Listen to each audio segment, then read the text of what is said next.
like if he has a dream or if he has a vision, it's bound to happen. So he doesn't even know about the Nephilim. But he came to us and to me and my husband, and then he told us that, I had a dream about you guys. I had a dream like there were these people that were pursuing you. They were pursuing your family. Like they just kept on pursuing you no matter where you were. And he said that, but what surprised him was that these people who were pursuing my family, it wasn't just like one person or two people, but he said that it was like a network of countless people. And he said that they were all pursuing you, like they were after your lives.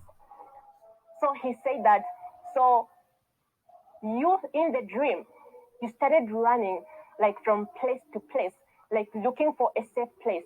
But wherever you went, they would spot you and then they would know you. And then they had a way that they were able to communicate to each other without even opening their mouths.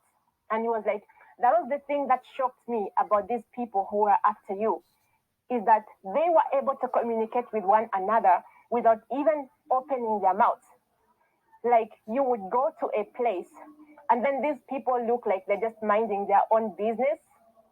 Like some people look like they're selling some stuff, and some other, and then he also said that these people look like they were from different classes of society. Like there were people who were all smartly dressed and all that, but he knew that they were part of the network.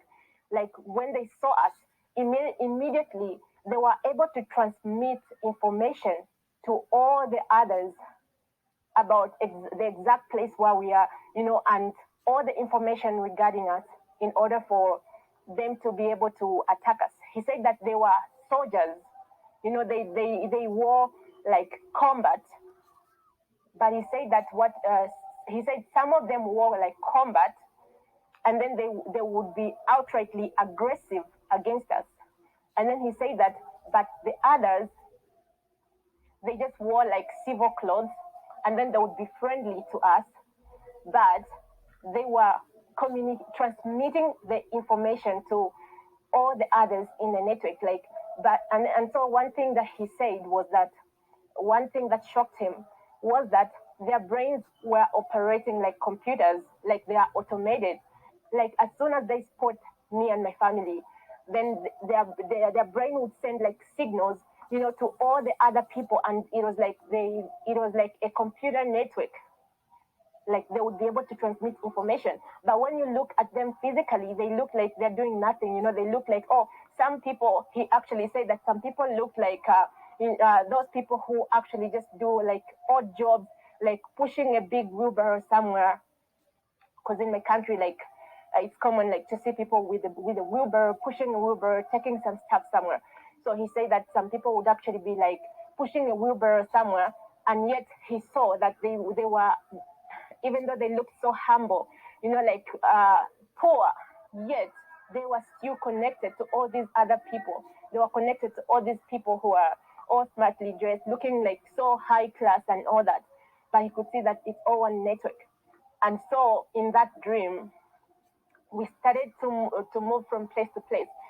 But then they kept on pursuing us and chasing us, and finally we had to leave the country. He said that he would like, sometimes he would warn us like, oh, go and hide in this place. Then we would run to that place. Then after some time, like they would see us, like they would transmit all that information. Then we would run to another place, and finally, like we got tired of running from place to place, and we finally just had to leave the country. And then they didn't have access to us. And I knew when he said that dream that by leaving the country, it wasn't in reference to physically leaving the country, because with the spiritual things, they would still have access to us, but leaving the country was just symbolic of, leaving the earth, like going to God's kingdom. So when they saw that we had finally managed to escape and we left the country, then they started to pursue him. They started to pursue that pastor, like, oh, why did you help these people? Why did you help them to hide this and that?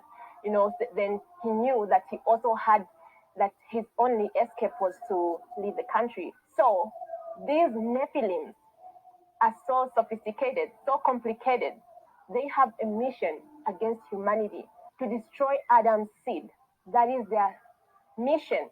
That is their mission to bring in order to bring the judgment of God onto the earth. They want God. They want mankind to be so polluted in a way that it is going to invite the judgment of God. And so, in these end times, the work of the Nephilim has intensified. They have infiltrated at every class of people that you can think of.